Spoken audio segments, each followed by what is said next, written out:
এই তুই কে রে? তুই কি আবুল নাকি অন্য কেউ? তোর কথার সাথে তো চেহারার কোনো মিল পাচ্ছি না আমি। এতদিন অনেক অত্যাচার মেনে নিয়েছি, কিন্তু আর না। ঠিক আছে, দেখি তুই কিভাবে ভালো থাকিস। এখন আমার গাড়ি ঠিক করে দে, তোকে পরে দেখে নেব। আমিও আর কিছু না বলে গাড়িটা ঠিক করতে শুরু করলাম। নতুন ইঞ্জিন লাগিয়ে আর একটু মেরামত করে গাড়িটা ঠিক করে দিলাম। এরপর রিদিতা তার গাড়ি নিয়ে চলে গেল, আর যাওয়ার আগে আমার দিকে রাগী দৃষ্টিতে তাকিয়ে ছিল। রিদিতা চলে যাওয়ার পর আমি রাকিবকে সবকিছু ফোন করে জানিয়ে দিলাম। দোস্ত, তুই কিছু চিন্তা করিস না, আমরা তো আছি। তুই কালকে কলেজে আয়, বাকিটা আমাদের উপর ছেড়ে দে। আচ্ছা ঠিক আছে, তাহলে আমি রাখলাম। রাকিবের সাথে কথা শেষ করে বাসায় চলে আসলাম। মনে মনে ভাবছি, আজকের কাজটা কি আসলে আমি ঠিক করেছি? ধুরবাল, কিছু ভালো লাগছে না। এখন এগুলো না ভেবে খাবার খেয়ে অনেক পড়া বাকি আছে, 2 দিন পর তো আবার পরীক্ষা শুরু, তাই অনেক রাত পর্যন্ত পড়লাম। এরপর ঘুমিয়ে পড়লাম।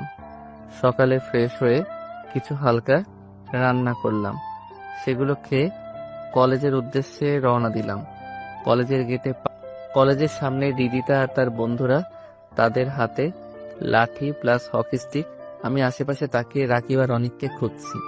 শালারা আমাকে আজকে এভাবে একা রেখে কই চলে গেল? আমি গেটের সামনে ঠাই দাঁড়িয়ে আছি। রিদিতা আর তার বন্ধুরা আমার দিকে এগিয়ে আসছে।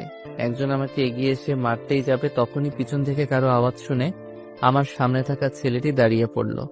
আমি পিছনে তাকিয়ে দেখি পুলিশ। ভাবলাম, রিদিতা আবার পুলিশকেও জানিয়েছে নাকি? এখন তো আমার 2 দিক দিয়ে বিপদ, জলে কুমির ডাঙায় বাঘ। মনে মনে ভাবছি, জাহিদ আজকে তুই শেষ। দোস্ত, তুই ভয় পাস না, পুলিশকে আমি ফোন করে আসতে বলেছি। এইখানে কি হচ্ছে এসব? স্যার, এই ছোট লোকের বাচ্চা আমাকে মেরেছে।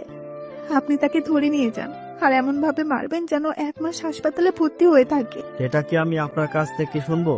এই মেয়ে, তুমি এই ছেলের সাথে এমন খারাপ ব্যবহার করছো কেন? আমার তো তোমাদের সবাইকে সন্দেহ হচ্ছে।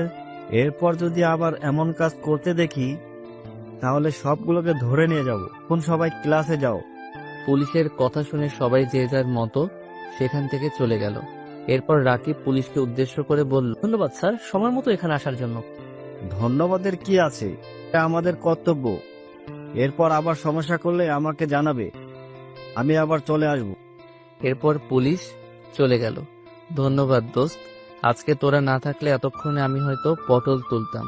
তোকে আগেই বলেছি, তুই এখন থেকে আর কোনো চিন্তা করবি না। আমরা তোর সাথে আছি, এখন চল ক্লাসে যাই। এরপর আমরা 3 জন বন্ধু মিলে ক্লাসে গেলাম। এদিকে রিদিতা ভাবছে, আবুলকে তো এখন আর অত্যাচার করা যাবে না, নতুন ফোনতে বের করতে হবে। আমাকে